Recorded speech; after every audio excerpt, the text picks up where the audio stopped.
absolutely no doubt in Game 4 against the Sixers, cruising to a 144-114 win to complete the sweep and advance to the Eastern Conference Finals for the second straight season. Those 144 points, well, that set a new franchise playoff record along with their 25 threes. The Knicks will now await the winners of the Cavs and Pistons series with a trip to the NBA Finals on the line. And we now bring in CBS Sports NBA analyst John Henson. And Henson, this one over before it even began. The Knicks coming out the gate with a historic first half. I want to get your reaction just to how New York dominated this game from start to finish on the road with an opportunity to close this thing out. Yeah, I mean, there was a lack of sense of urgency from the 76ers, understanding this is your last game of the season, potentially a franchise-altering kind of game if they get swept. Listen, I've been down 3-0. I saw Maxey in the pregame smiling. Everyone was loose. Listen, there's nothing funny about being down 3-0, and I'm a pretty lighthearted guy. So when I saw that, I got worried. And then when you dig into the kind of stats and facts, Knicks are winning by an average margin of 19 points. They won the first game by 36, the second one by 14, and the third one by 6. So this is a team that's kind of been whooping up on the 76ers. So I don't know if I'm surprised, but I am surprised at how the 76ers came out, defensively and let them get going. The Knicks are a really, really good first half team, and they never look back. I think the 76ers are going to have some tough conversations this season, this offseason, about what do you do with Embiid? What do you do with Paul George? Can Embiid play a full season healthy? Is there a trade market for him, right? So interesting conversations, but light at the end of the tunnel. You got Maxey, you got Edgecombe, two all kind of NBA caliber talents that you can build around. Hopefully they don't have to deplete the roster to get back to where they were. We're going to dive a little bit more into that in just a little bit. But like you said, there's nothing funny about being down 3-0 in a series. But I do want to talk more about the Knicks because they are clicking on all cylinders right now. And that's even without OG Anunoby. They've won 7 straight playoff games for the first time ever. And now on their way to the conference finals for a second straight season. Henson, what are your thoughts on the potential just long layoff, though, that they're about to have before their next series starts? Because if I'm not mistaken, that first game won't be for at least a week. Yeah, that worries you a little bit. However, look, you cannot complain about having days off. You'll be healthy. I bet you some guys are probably banged up as well. Look, this is a team that's kind of went under the radar. Number 2 offense in the playoffs, a top 6 defense in the NBA since January 1st.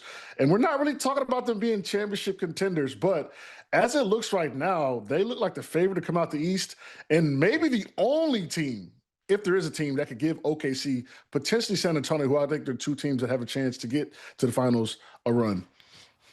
All right. Well, should we dive a little bit more into what could be next for the Knicks? Because if you are New York, who would you rather face then in the conference finals? Are you looking at the Cavs or are you looking at the Pistons?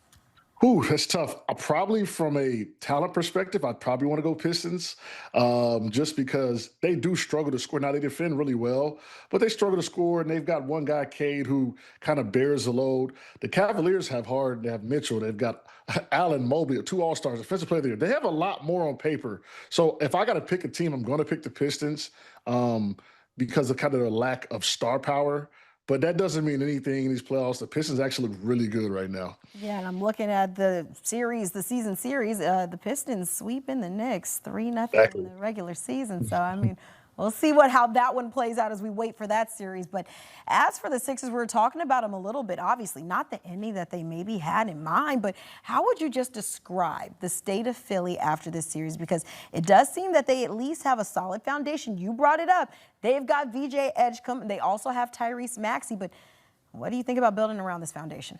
I don't necessarily know how many first-round picks they have or their draft capital or assets, but you're going to have to kind of find a way to have talent that like Kelly Oubre and Quentin Grimes, 2 guys you probably want to try to keep, even Drummond off the bench, right? And then you want to build around these guys. Hey, look, they may go back and say, look, we have to run it back. We need Joel Embiid to get healthy. Paul George doesn't look like he's seen his last few days, best of his last days. So he looks competent as well, even though he's aging. He's 36 years old. So look, maybe the 76ers say, hey, look, let's run this thing back, try it again. But there needs to be some conversations, especially with Embiid, because honestly, they didn't look as good as they were without with Embiid. I'm sorry. So that's also an interesting aspect too. I don't think they're as good with Embiid. They have to play slower. They have to go through him. He's a great scorer, but he was 8 for 8, I think, today. But just he takes tough shots, long twos. So not an efficient scoring guy when he's not scoring 30 or 40 points a game, which he was when he was healthy. So I do not envy Daryl Morey, but I will say he's one of the best in the biz, and he is more often than not the aggressor. I think you're going to see some splashy trades and moves by the 76ers. They're not going to go down swinging. Daryl Morey has never done that. He didn't do it in Houston. I don't think he's doing it in Philly. Okay, so now I'm going to put you on the spot. If you are the GM and you're over here running the Sixers, what is priority number one this offseason? Priority number one is figuring out what to do with Joel Embiid, right? He has 3 years left with the player option. So you've almost got to sit him down and say, hey, look, get healthy, big fella, this year. What do you think about it? Do you want to stay here? And if he says yes, I think you give him another chance and then build around that, right? They're not that far off. So, like I said, they could just sit back and say, look, we like what we have. We beat the Celtics in the first round. Our big fella hasn't been healthy. He hasn't played more than 6 games all year. So first, we got to talk to Joel Embiid, see how he's feeling, see his health. I don't know what the paper and the MRIs and the x-rays are saying. I know he has a knee issue as well, but there's not much you can do with a big contract like that with an aging big man. They may have to run the process back again. A tough go for the Yeah. 76ers fans, what you're facing right now. You get swept out of the playoffs.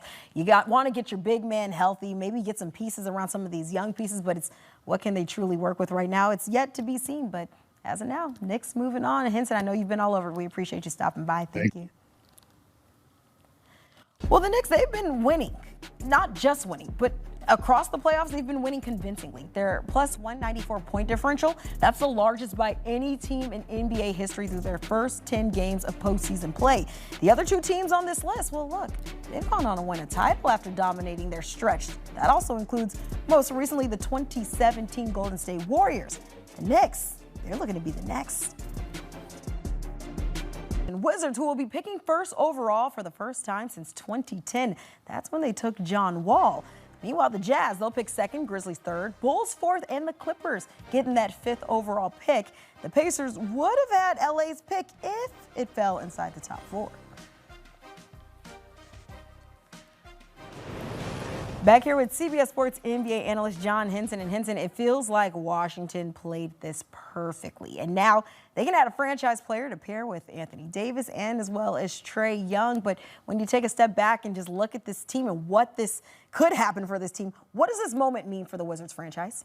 It means a lot because you have a cornerstone piece, probably one of the best drafts in the last decade as far as depth and players at the top. So you got a cornerstone franchise piece along with 2 all NBA guys to help bridge the gap. So expectations are going to be high. Trae Young, AD, probably AJ DeBonza or Peterson, but either way, you're getting a perimeter kind of 2-guard.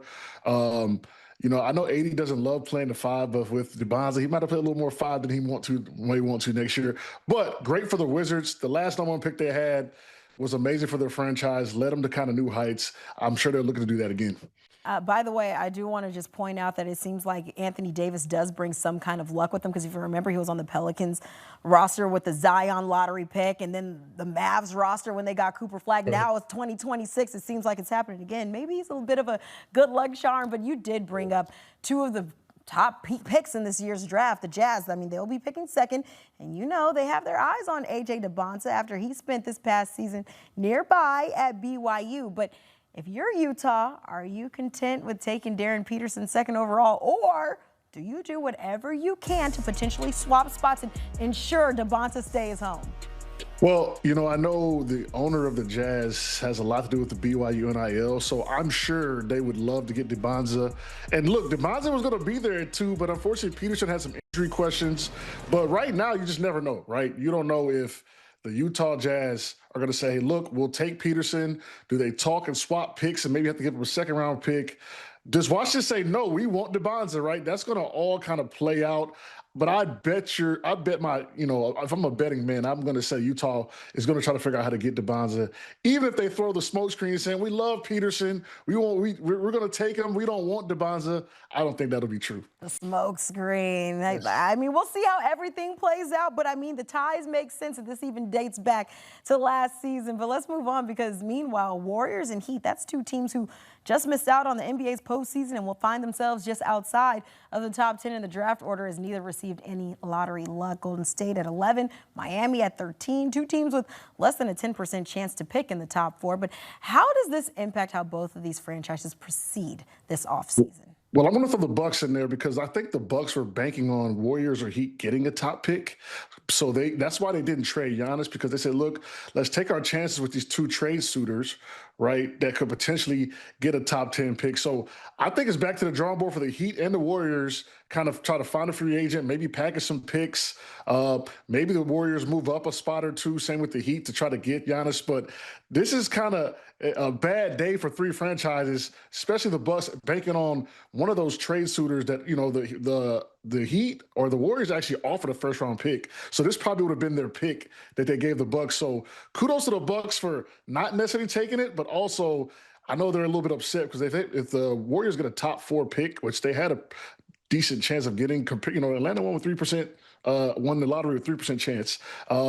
We might see Giannis with Steph. But back to the drawing board. I don't envy Mike Dunleavy Jr., who I played with. Great guy, great GM. They're going to have to figure it out with no Jimmy Butler and an aging core with Steph and Draymond. Yeah, you were talking about the Warriors. They had a 9.4 chance to maybe have that top 4 pick. Instead, they'll be back where they originally were. But, hey, you said it's back to the drawing board for the Warriors and Heat. Add the Bucks to the mix as maybe things not fall in the way that they anticipated. We'll see how everything shakes out. We got a month until then. John, appreciate you. Thank you.